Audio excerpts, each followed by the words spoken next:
Hello, hello, hello. Hi, Welcome to Tuesday Talks with the Conways. I'm Courtney. And I'm Chris. Glad to have you all here this week. Enjoy. We're glad to have you here this weekend. Hi, Joy. We missed you last week. Hope you caught our recording afterwards. Yes. But we are glad to have you here, and let's make sure everything's working. Last week we had a little bit of technical difficulties. The camera, for some reason, was super blurry and frozen when we first came on. Yeah. We also had some mic issues. Granted, we everybody could hear us, but I think the quality wasn't quite as good. So hopefully, the quality is Yeah. nice and loud and clear. We're trying to perfect the setup. Yes, we have a new setup and it kind of just messed up things. So now we're trying to get back to the same quality we had before. Yes, because beforehand we just had one external monitor and the MacBook screen, and we used a Mac microphone. But now we've got two external screens, and they're mounted. And with the MacBook closed, for privacy reasons, it turns off the microphone completely. So we used the microphone from my iPhone last week, but apparently that was covered up with the sticker. So I think we have those worked out. So hopefully everything goes smoothly and swimmingly. Hopefully everyone can hear us nice and clear and crisp. But we are glad that you were here. We didn't get through all of our content last week. So there was a lot, like surprisingly. Hey Devin. Hey Lydia. Hello, everybody. Regina Everybody and Shelley. on Instagram. Hello. Oh, yes. Hello, Jody Lynn. Jody. Nope. Interesting. Huh. They might not have done the post, but yep, nope, it was not canceled or rescheduled. So we are here. Typically, if it's planned, we'll tell you ahead of time. But sometimes there's typically if we are not here, it's going to be a different night, or somebody else will be doing it. Good. Glad to hear that sounds good, Joy. Thank you for confirming that. Yeah, the audio engineer that does the podcast had some issues getting it sound good. But it still was listenable. But we're glad that the audio is much better this time. But we will kind of do a little short recap. Last week, our topic as a whole is when cravings get the best of you. And last week we talked a little bit about Hello, Karen. What cravings are and the types of cravings there are, and why even motivated people, because I would classify Courtney and I as highly motivated. Most days. Yes, most days. But we still have cravings too. Cravings, we're all humans. I'm gonna try to center us a little bit. A little OCD. I like to try to be centered. But yes, so even regular people, motivated people have cravings. It's normal. It's a part of being human. But we talked about some of the emotions, hormones, blood sugar levels can cause cravings. So what we'll do is we'll go through some practical strategies. I think we talked about some of those, but we'll just kind of recap those as well, and then go on to some of our other topics. If you wanted to, yes. So tonight we're going to be going, like last week we talked about like why it happens, like you said, and tonight we're going to talk about how to keep them at bay. Like they're not. Sometimes you're just going to have cravings. It's just how it is. Yep. But ways to keep them at bay, ways to keep them from happening. So that's what we're going to be talking about tonight. So it's all about cravings again. Absolutely. So some of the preventative strategies in some of these things, a lot of our topics overlap a little bit. That's normal. Yeah. When it comes to health-related things, so you're going to hear us kind of sound like broken records for some of these things, but make sure you eat enough protein. We talked about this a little bit last week. Protein and fiber helps keep you satisfied longer. Yes, actually, that's a good point, because today I normally have like 150 to 200 grams protein. We eat a lot of protein. Today I have had like 65 grams protein. Not great. And I've been finding myself craving more today. I've been craving more food in general. I've been craving more of the unhealthy things. And it probably stems from the fact that I have not had enough protein today. So I do have a big yogurt bowl planned for my nighttime dessert that has like 30 grams protein. So Linda, I'm glad to have you here. Linda. And Joy mentioned taking an Ollie supplement to help conquer her cravings. So we love Ollie. Ollie has a lot of really good supplements. But is there what is it called? If you could share that. We love Ollie brand. We use them. That's what I used when I had prenatals. Yep. Ollie's a really good brand. Devin mentions is when he thinks about cravings, he likes to track Unhealthy app and be careful what he chooses, and that is a really, really good Sometimes point. when you're having cravings, it's eye-opening to go ahead and track. I say just track anything you have beforehand. Like I was telling him just yesterday, like I need to get into the mindset of tracking before I eat something instead of after. I had one of those mini brownies that's literally like this big, and I was like, this can't be too bad. I ate it, then I tracked it, 120 calories for that small thing. I could have had a whole like big bag of chips for less than that. Or a bigger peanut butter Reese's. Yeah. I could have. They had peanut butter Reese's right there, and I chose what I thought was less calories, and it was not. Anyways, sometimes smaller doesn't always mean less calories or better macros. So that's a really good point. Tracking beforehand. You might not realize how many bites it has until you track it. So track it before you have it, just in case you want to change your mind. Yes. But sometimes you might not change your mind, and that is okay. That's okay. Tracking what you have helps you keep an idea of where you're at for the day and how to be better. Yes. Another strategy is do not skip meals. Sometimes people think skipping meals will help. Like if they just don't eat, they're not going to crave it, but it actually makes it worse. So make sure you are not skipping meals. When I have a tendency to skip, that is really when I might have a tendency to binge. So and we talk about that a lot too. One of our common themes is making sure that you don't deprive yourself of all the things that you love, because you're more likely to binge or go over. It's a pretty simple name. Combat Cravings by Ollie. It reduces cravings and it supports metabolism. 1 capsule in the mornings, and she has 0 cravings. I wonder what's in that to help with we that. might have to try that out. But that's one thing. To look this up and save it on Amazon. One of the things that I've she said she'll send you a photo tomorrow. Thank you. But one of the things I've been looking into is looking into GLP-1s and how they help you. And one of the things they do is it helps you with your blood sugar levels. It helps your normal insulin levels, and not having those big spikes can help reduce those cravings. So whether you're on a GLP-1 or you take metformin or any of the other things, fiber support also is supposed to be good for which is our next. Yes, is supposed to be good for insulin resistance. But that insulin resistance and your blood sugar levels can definitely impact your cravings and the things that you end up eating. Yes, like I said, that was actually our next point, was fiber. Fiber equals fullness. If you're full, you more than likely, like I know sometimes when you are full, you are still craving something, but it does reduce the risk of you craving something if you are full. So fiber equals fullness. And then hydrate. I think we've talked about some of these last week too, so we'll kind of skip through these first a little quicker. Hydrate and sleep. Sleep is really important. We talked about that last week a little bit. Getting enough sleep will help make sure your hormones are regulated, and some of those hormones get out of whack when you don't get enough sleep, and then they cause you to crave. Not only that, but also your willpower goes down a little bit too. And then there are also some things that you can do in the moment, like these. Before it was things to kind of help you not have the cravings, but these are some things for when you are having cravings. The first one is the 10-minute pause rule. Just stop what you're doing. Either do something to get your mind off of it, or and then if you still want it in 10 minutes, if you're still thinking about it in 10 minutes, let yourself have a little bit. That does not mean go overboard. That does not mean eat a whole bag of Reese's. I'm talking to myself, y'all. But let yourself have it. But pause for a little bit. Pause and see, are you really hungry? Am I really hungry? Do I really need this? If you can do something else to get your mind off of it, you probably don't want it that bad. If I'm really hungry, there's no amount of anything I'm going to do that's going to keep me from thinking about 10 minutes from now, I'll still be hungry. Yes. So that's good. And if you're legitimately hungry, that's when you definitely want to eat, even if you're a little low on bites. So we always talk about, if you're legitimately hungry, and even if you're out of bites, give yourself something. Allow yourself to. Now try to make it, on the lighter bites, so your bites aren't too over. But if you're legitimately hungry, your body probably needs that fuel.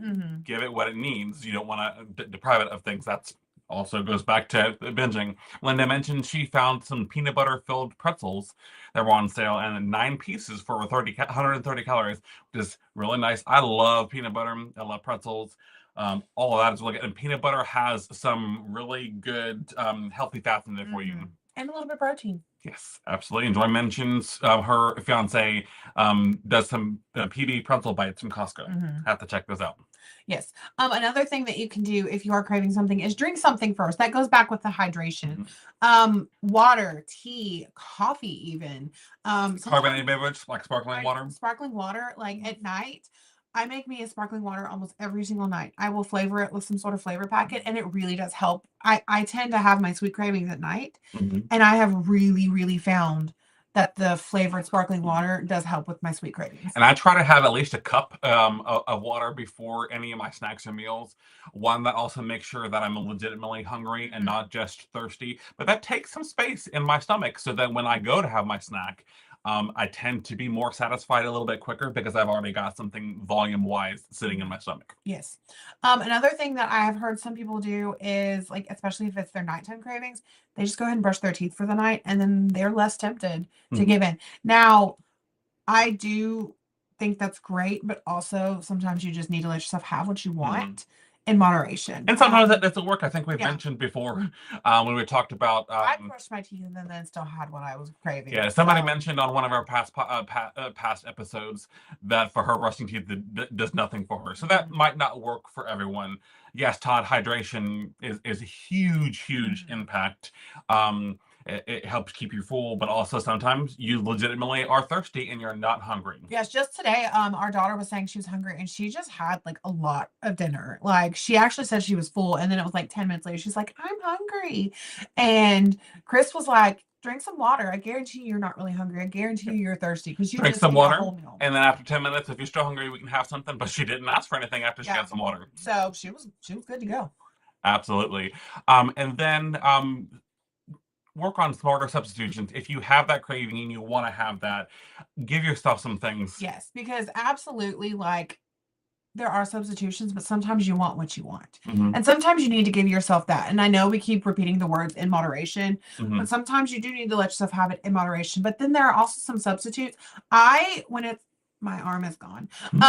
When it's that time of the month, I have to give myself substitutions because I do not have self-control with like Reese's, cinnamon rolls, all those things. So I do have to find some substitutions.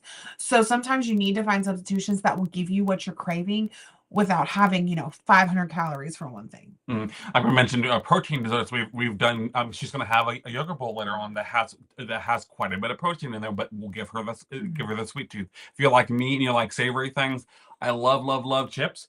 But air popcorn with a little bit of seasoning on top is delicious. There's also and crunchy. There's also protein chips, Quest chips, Wild chips. There's other kinds out there. I know. They do the same. Like you can have tons of those for less calories and more protein. And weigh out your food. Sometimes you can give yourself a little bit more by weight if you versus measuring out a cup of food. Yes. Also, protein bars instead of candy bars. It's going to give you that protein, but like I've talked about them before, Bear Bells taste like a candy bar. They taste like a candy bar. If you have not tried Bear Bells, try them. I like some of them too. She likes pretty much all of them, and I like certain ones better than others. Let's see, Carla on Facebook says that her new favorite is Cocoa June Vanilla Chamomile with frozen wild blueberries.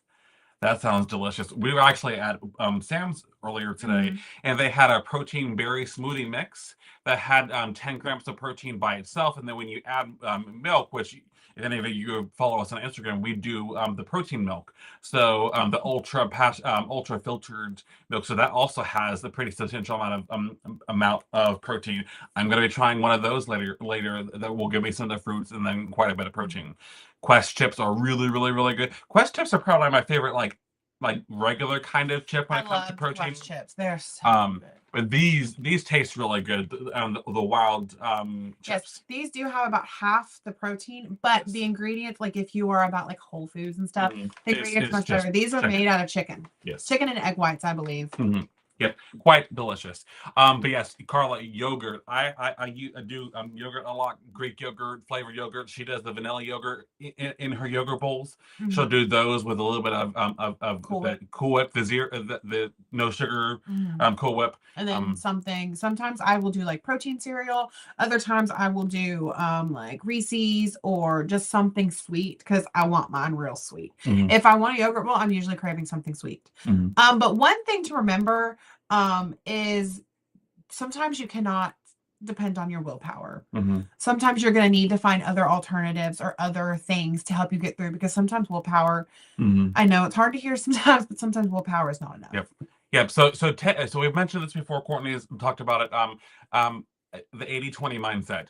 Do not attempt to be perfect. You're never going to be perfect. And then if you try attempt for perfection and then you fail, then you set yourself up for failure and I know when I do not like failing, and unfortunately I pass that on to my daughter. She hates failing and she hates losing. So she's doing homework and she's trying to write something and she doesn't do it, she gets so frustrated. So don't set yourself up for failure by avoiding to be perfect. I mean, I've been on this weight loss journey for 6 years, and I've just learned this probably in the past year.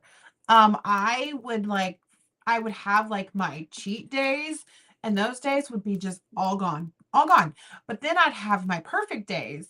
But if I messed up on my perfect days, I was done. Like, there was no fixing it. I would eat anything and everything inside because, hey, I've already messed up. All or nothing kind of mentality. We've talked about that before. But you cannot strive for perfection, because that's going to happen all the time. You're never, I mean, you will have perfect days, but you're never going to have all perfect days. And so if you strive for perfection and you're just like, I didn't do perfect today, I'm just going to forget about it, it's not going to be good. So knowing at the 80-20 rule has changed everything for me. Absolutely. Yeah. Because basically it goes back to consistency is more important than perfection. And in listen to any of our podcasts so far this year, consistency is our key word for the entire year. Consistency. We are attempting to be as consistent as possible, not perfect, but as consistent as possible when it comes to tracking, staying on track in the app. We like to have those green dot days when we're plus or minus just a few bites, and we're on plan. And then we're also consistent with our exercise. And we've probably been more consistent this year. And February is already almost over, which is hard to believe. So 2 months down. We're one month in, and we're a quarter of the way through the year. We've been more consistent this year than we have been in a very long time, and it's showing off. And so it's helping us to have more movement, more momentum, see the scale move, even though the scale is not the only thing that's important. But consistency is so much more important than perfection. Yes, and then sometimes just planning and indulgence it does help prevent binges. Like, if I know, like we will plan our treat days sometimes, and we have learned that treat days do not have to be all, just awful foods all day long. We'll have like a treat meal now. But if I know that's coming, I'm like, okay, I'm good. Like if our treat meal or snack is going to be on Saturday, we're less likely to be tempted to go over or have that indulgence on Friday because we know it's coming soon. Yep. And then giving into one craving does not ruin all of your progress either. Do not just throw everything away because you messed up once. It's not, you did not gain all the weight from one indulgence, one craving. My arm keeps going away. You did not gain all the weight from that. You get what I'm trying to say. I'm getting all tongue-tied. You don't gain all the weight in one day. You're not gonna gain it all back. Yep.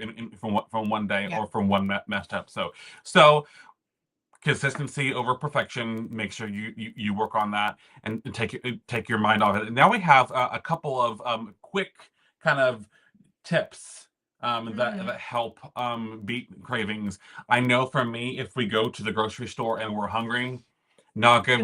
We actually survived. We went to Sam's before dinner. We got the few things that we planned on and nothing else. The only other thing we got was the protein smoothie. Yeah, protein smoothie was kind of a. No, that was the thing. Yeah, and it was healthy. But yes, so if at all possible, avoid going to the grocery store hungry because we have a tendency to get more. Not necessarily just unhealthy things, but we tend to get more than we actually need, which doesn't help our budget. But you also might be more tempted to get some of those unhealthier things. And for us, we try to minimize having that in our home so that we don't have as quick, easy access to that stuff. Yes. Another thing is don't keep trigger foods visible. That does not mean you can't have them in the house, but don't keep them where you can see them all the time. He hides Reese's and like oatmeal cream pies and stuff for me. But I also don't keep them out in the open. Like, I know where they are right now. Like, they're if she wants one, I'm not like keeping her from them. I'm like keeping her. I know where they are, but if they're not visible, I don't think about them as Yep. often. We've had this mentioned before. Have your more healthy snacks, your fruits and veggies, your protein things more readily available. They're right there on the counter. So if you're hungry, it's easy access to the healthier item. Grab that, but then still have those other items, but put them a little higher up. Put them behind a cabinet door, and don't keep them readily available, because then if you go get them, you have to intentionally get them. You don't accidentally get them. Yeah, absolutely. And then another thing that we did kind of talk about earlier, Devin kind of mentioned it, was pre-log your treats. If you want a treat, log it beforehand. And one, if it's something that you don't really like need or can't fit into your day, it's going to kind of make you realize, oh, I probably don't need that. But also, like, it will also kind of help you. Like, we kind of like to work our day around treats sometimes. So it'll kind of help you with that as well. But you will be very mindful of what you're having. If you're having that 900 calorie crumble cookie, sometimes you don't realize how many calories those crumble cookies are. But if you're tracking that beforehand, you're going to know, this cookie's 900 calories. I should probably be careful the rest of the day. Yep. And Courtney is craving those sweets. She will plan her entire day, plan my whole day around her evening dessert. Yeah. And it works. And that helps. It helps give her the sweet treat in the evening, but also make sure that her whole day is not out of whack from that one sweet treat. Absolutely. And then another thing is to portion something instead of banning it. Yeah, we don't ban anything really. No, nothing. Like, I don't know if there's anything that we ban. Yeah, we don't. Unless you just don't like it. Yeah. The only bad food is food that you don't like. Like, you know, and we're also trying to instill these healthy eating habits into our daughter. She's like, "Is this healthy?" I was like, "You can have the ice cream, but we don't want ice cream all day or every day. You can have some cake, but we don't need to eat it every day." We actually have a cake downstairs that we brought home from our small group on Sunday, and I don't think either of us have touched it. I'm pretty proud of that. Yeah, I'm pretty impressed too. Yeah. Another thing is, and we'll get through these quick, is to manage stress. We kind of talked about that last week, but stress causes binging. So if you manage your stress, it's not going to completely keep the cravings away, but it might help combat them a little bit. Absolutely. And Joy mentions Greek yogurt. It's really good with something crunchy, the granola. Courtney sometimes, because she loves the cinnamon toast crunch, she'll just sprinkle a couple of cinnamon toast crunches on top of her yogurt. So it's just very small, sweet, crunchy treat. It's such a small amount. Like, I've weighed it out, and it's literally like 20 calories worth, but it's just enough crunch and just enough sweetness for me to feel like I'm having something I shouldn't have. Absolutely. We're going to try to push through these a little bit because we're running. Actually, I think we're almost finished. Yes. Stay busy yes, I think that's the last one. Yeah, the last one. So stay busy during your craving time. So in the evening time, that's probably when both of us have a tendency to want those snacks and have those cravings. So staying busy, having activities. Courtney and I like to play games on our phones, and that keeps us a little more busy. TV doesn't really help distract us too much. That's not really one of those things. TV makes me feel like I should have food. I don't know why. Yep. We so stay busy, play cards, talk, read a book. We play Minecraft sometimes. So those types of things will help kind of keep your mind off of those things, but avoid things like movies or TV shows during those times when you're more tempted to eat. Absolutely. And also just remember, it's okay to let yourself have it sometimes. It's not gonna, just sometimes, not all the time, but it's not gonna ruin everything. So I think that's it. Absolutely. So that's kind of the end of this two-part series of what a craving is, why you crave. You're not a failure if you crave or cave into your craving. Yes. Also, let us know if you like the two-part, three-part thing, because there are some topics that we've kind of avoided because we know it would take 2 or 3 nights to talk about. This was an accidental. My arm keeps going away. This was an accidental. So if you like it, let us know. Get them to come back if they want to finish the topic. You gotta come back. That is true. It also helps us to not have to, jam pack everything into one segment sometimes. Absolutely. Also, if you have any other topics that you would like for us to touch base on, feel free. Or if you have any recipes that you'd like for Courtney to kind of customize and make more healthy. Speaking of the recipe, we're gonna move on to the recipe. Lydia mentioned she is good with the multi-part, so love that response. So let's move on to the recipe. Yes, this is crock pot smothered pork chops. So good. Yes, so good. And easy. A pound of pork loin chops. I don't really weigh or anything. I literally just like if it comes with 6, I put 6 in there. If it comes with 4, I put 4. So however many pork chops you feel like throwing in there. Boneless. If you like bone in, that's fine. Use what you I want. We prefer prefer boneless.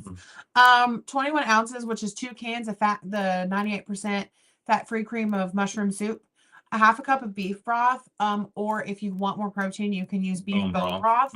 I actually meant to have that on here and forgot. 2 teaspoons of minced garlic, however much, measure with your heart. We probably use close to a tablespoon, to be honest. Yep, no vampires in this house. Yep, a medium onion and a teaspoon of pepper.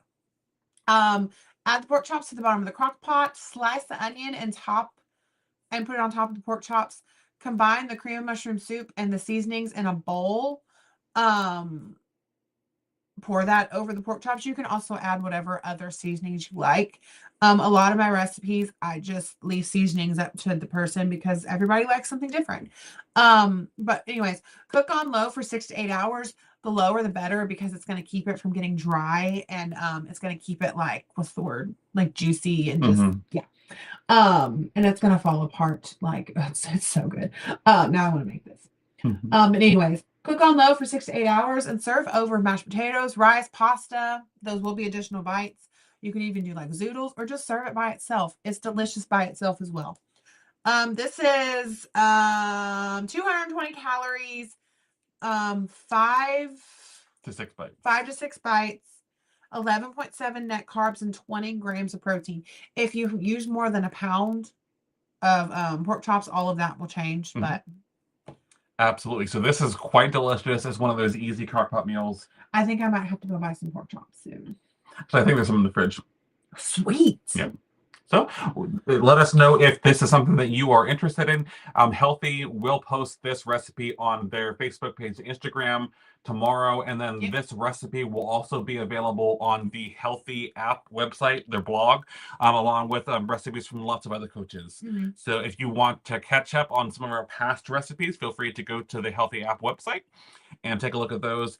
But thank you all so much for joining us this week. Thank you, Radina, Lydia, Joy, everyone else. All of our Instagram friends. Yes, all of the Instagram friends and our few YouTube people too. I'm glad to have you all here, and we hope to see you next week. And have a fun one. Bye, guys. Bye.